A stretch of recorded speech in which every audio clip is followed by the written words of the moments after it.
மீனாட்சி பொண்ணுங்க serial September 2 நாளைக்கான எபிசோடில் என்ன நடக்கலாம் அப்படிங்கிறத ரிவ்யூவாக பார்த்துடலாங்க. பூஜா கிட்ட ரோஹித் நான் ஃப்ரெஷ்ஷப் ஆகிட்டு வரேன் அப்படின்னு சொல்லிட்டு போகிறாங்க. பூஜா உட்காந்து அப்படியே யோசிச்சுக்கிட்டே இருக்காங்க. உனக்கெல்லாம் ஹனிமூன் கேட்குதா ஹனிமூன் அப்படின்னு சொல்லி திட்டிட்டு இருக்க உடனே ரோஹித் எட்டி பார்த்து என்ன பூஜா என்னை கூப்பிட்டியா அப்படின்னு சொல்லி கேட்க இல்லை நான் கூப்பிடல அப்படின்னு சொல்ல என்ன அப்படியே உட்காந்துட்டு இருக்க போய் ரெடி ஆக வேண்டியதானே அப்படின்னு ரோஹித் சொல்ல இதோ ரெடி ஆகுறேன் நான் எல்லாத்தையும் எடுத்து பேக் பண்ணி வைக்கிறேன் அப்படின்னு சொல்ல சரின்னு சொல்லிட்டு ரோஹித்தும் போயிடறாங்க. நீ எப்படா கையில் தனியாக மாட்டுவேன்னு நினச்சிட்டு இருந்தேன், பரவாயில்ல அதுக்கு நல்ல ஒரு சான்ஸ் அத்தையே உருவாக்கி கொடுத்துட்டாங்க, உனக்கு இருக்குடி அப்படின்னு யோசிச்சுட்டு கரெக்டாக ரங்கநாயகி ஃபோட்டோவை பார்த்துட்டு தேங்க்யூ அத்தை அப்படின்னு சொல்லிட்டு சந்தோஷப்பட்டு இருக்காங்க.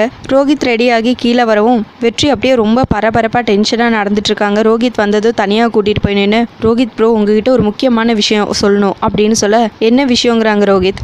அது ஒன்றும் இல்லை, நீங்கள் ரொம்ப ஜாக்கிரதையாக இருக்கணும் பூஜா கிட்ட, பூஜா உங்களை விடவே மாட்டா அப்படின்னு சொல்ல நானும் இதை பற்றி உங்ககிட்ட பேசணுன்னு தான் நினச்சிட்டு இருந்தேன், என்ன இருந்தாலும் நீங்கள் சீனியர் இல்லையா, இதை பற்றி பேச கொஞ்சம் கஷ்டமாக தான் இருக்குது அப்படின்னு ரோஹித் சொல்லிட்டு இருக்க ப்ரோ நான் என்னை பற்றி சொல்லிட்டு இருந்தா நீங்கள் என்னை பற்றி சொல்லிட்டு இருக்கீங்க, பூஜா நீங்கள் நினைக்கிற மாதிரி இல்லை, அவள் காஃபி கொண்டு வந்து கொடுத்தா கூட நீங்கள் டக்குன்னு வாங்கி அதை குடிச்சிடாதீங்க, அவள் கொலை பண்ண கூட தயங்க மாட்டா அப்படின்னு சொல்ல என்ன ப்ரோ இப்படி சொல்கிறீங்க, பூஜா ஏதோ கோவத்தில் என்னை ஆள் வச்சு அடித்தாதான் அதுக்குன்னு இப்படியெல்லாம் சொல்கிறீங்க, நல்லது சொன்னால் தயவு செஞ்சு கேளுங்க ப்ரோ அப்படின்னு வெற்றி சொல்லிட்டு இருக்க சரி சொல்லுங்க அப்படின்னு ரோஹித் கேட்க அது அசந்து கூட தூங்கிடாதீங்க அப்படின்னு சொல்ல ஓ பூஜா என்னை தலகாணி வச்சு கொண்டுருவா அப்படி தானே அப்படின்னு சொல்லிட்டு இருக்க அப்புறம் பக்கத்தில் ஷார்ப்பாக கத்தி மாதிரி எதுவும் இல்லாமல் பார்த்துக்கோங்க, இருந்தால் கூட எடுத்து ஒளிச்சு வச்சிருங்க அப்படின்னு வெற்றி சொல்ல ஏன் பூஜா என்ன சதக்குன்னு கத்தியால் குத்திடுவாளா அப்படின்னு ரோஹித் சொல்ல எப்படி ப்ரோ அப்படிங்கிறாங்க வெற்றி.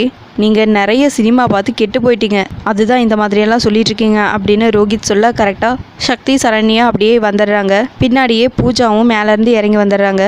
இவங்க ரெண்டு பேரும் பேசியிருக்கிறத பார்த்து லைட்டாக அப்படியே டவுட் ஆகுறாங்க. அப்போது வெற்றியோட அப்பாவும் அங்கே வராங்க. சரி அத்தை வந்தால் நாங்கள் கிளம்பிட்டோன்னு சொல்லிடு அப்படின்னு சரண்யா கிட்ட சொல்ல நீ கிளம்பு காற்று வரட்டும் அப்படிங்கிறாங்க சரண்யா. பூஜாவும் ரோஹித்தும் அங்கேருந்து கிளம்பிடுறாங்க.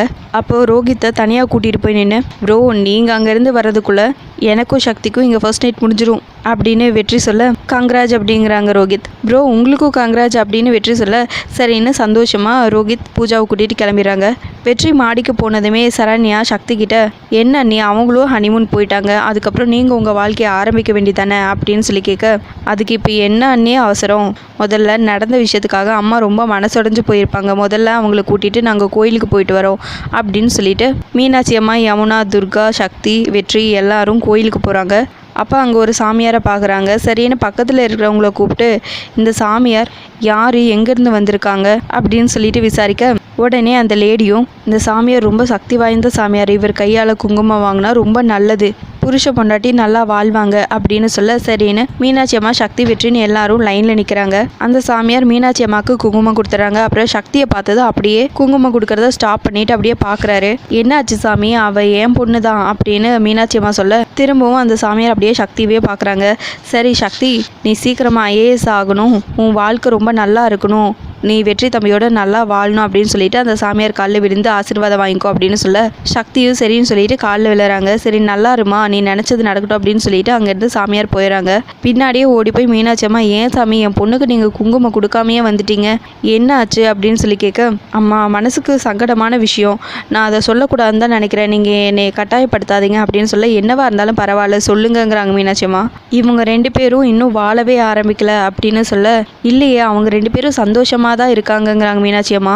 இவங்க ரெண்டு பேரும் சந்தோஷமாக தான் இருக்காங்க, ஆனால் அவங்க வாழ்க்கையை அவங்க வாழ்கிறாங்களா, இல்லையே அவங்க பிரம்மச்சாரியாக தானே இருக்காங்க அப்படின்னு அந்த சாமியார் சொல்ல அதுக்கான காலமும் நேரமும் எங்களுக்கு சரியாக அமையல சாமி, அதனால தான் மேற்கொண்டு எதுவும் பண்ணாமல் இருக்கோம் அப்படின்னு மீனாட்சி அம்மா சொல்ல வர்ற பௌர்ணமிக்குள்ளே இவங்க ரெண்டு பேரும் அவங்க வாழ்க்கையை வாழ ஆரம்பிக்கணும், இல்லைன்னா அதுக்கப்புறம் பெரிய விளைவுகளை சந்திக்க வேண்டியது இருக்கும், இந்த பொண்ணு நினச்ச மாதிரி ஐஏஎஸ் ஆயிரும் எல்லாம் ஆயிடும், ஆனால் இவங்களோட கல்யாண வாழ்க்கையை இவங்களால நிம்மதியாக வாழ முடியாது, இப்போ அந்த கடவுள் என்ன உங்கள் கண்ணில் காமிச்சதும் ஒரு காரணத்துக்காக தான், எல்லாம் நல்லபடியாக நடக்கும் அப்படின்னு சொல்லிட்டு அந்த சாமியார் அங்கேருந்து போயிடறாங்க.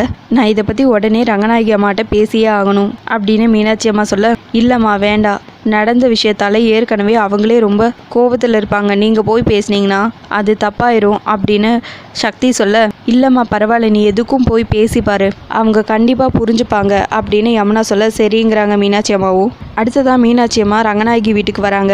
அதை வெற்றி பார்த்துடுறாங்க. சரின்னு சொல்லிட்டு அவங்கள உள்ளே கூப்பிட்டு என்ன ஏதுன்னு சொல்லி கேட்க, தம்பி அம்மா கிட்ட நான் கொஞ்சம் விஷயம் பேசணும் அப்படின்னு சொல்ல சரின்னு வெற்றியும் ரங்கநாயகி ரூமுக்கு போகிறாங்க. மீனாட்சி அம்மா ரூமுக்கு வெளியிலேயே நின்றுட்டுருக்காங்க. என்ன பண்ணுறதுன்னு தெரியலையே அப்படின்னு சொல்லிட்டு வெற்றி யோசிச்சு சரி இப்படி பண்ணுவோம் அப்படின்னு சொல்லிட்டு வெளியே போய் நின்று அம்மாவுக்கு கொஞ்சம் தலைவலி, அவங்க உள்ளே படுத்துட்டு இருக்காங்க, என்னவா இருந்தாலும் இங்கேருந்தே சொல்ல சொன்னாங்க அப்படின்னு வெற்றி சொல்ல மீனாட்சி அம்மாவும் சரிங்கிறாங்க. வெற்றி உடனே உள்ளே போயிடுறாங்க. அங்கே ரங்கநாயகி வீட்டில் இல்லை. அதனால் வெற்றி வாய்ஸ் மாற்றி ரங்கநாயகி மாதிரியே என்ன விஷயம் அப்படின்னு சொல்லி கேட்க மீனாட்சி அம்மா எல்லா விஷயத்தையும் சொல்கிறாங்க. சரின்னு ரங்கநாயகி வாய்ஸ்லேயே வெற்றி திரும்பவும் சரி எல்லாம் என் விருப்பப்படியே நடக்குது, உங்கள் விருப்பப்படியே எல்லாம் நடத்துங்க அப்படின்னு சொல்ல மீனாட்சி அம்மா ரொம்பவே சந்தோஷப்படுறாங்க. அதுக்கப்புறம் வெற்றியும் வெளியே வந்துடுறாங்க. கரெக்டாக அங்கே வெற்றியோட அப்பா சரண்யான்னு எல்லாரும் வராங்க. மீனாட்சி அம்மா நடந்த விஷயத்தையெல்லாம் சொல்ல சரிம்மா ரொம்ப சந்தோஷம், நீங்கள் இன்றைக்கே வெற்றியும் சக்தியும் வீட்டுக்கு கூட்டிகிட்டு போயிருங்க அப்படின்னு வெற்றியோட அப்பா சொல்ல மீனாட்சி அம்மாவும் சரிங்கிறாங்க.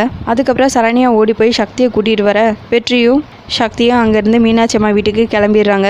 கடவுளே எனக்கு வேறு வழி தெரியல, மீனாட்சி அம்மா மட்டும் அம்மாவை பார்த்தாங்கன்னா அவங்க மூஞ்சில் அடித்த மாதிரி ஏதாவது பேசிடுவாங்க, அதனால தான் நான் இப்படி பண்ணேன் அப்படின்னு வெற்றி மனசுக்குள்ளேயே யோசிக்கிறாங்க.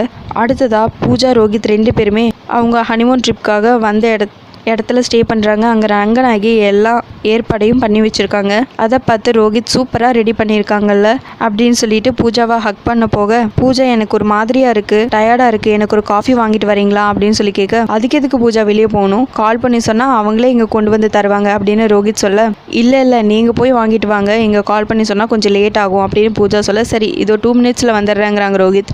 இல்லை வேண்டாம், இங்கே வந்து நீ என்னத்தை பண்ண போகிற, பேசாமல் பொறுமையாக வாங்குறாங்க பூஜா.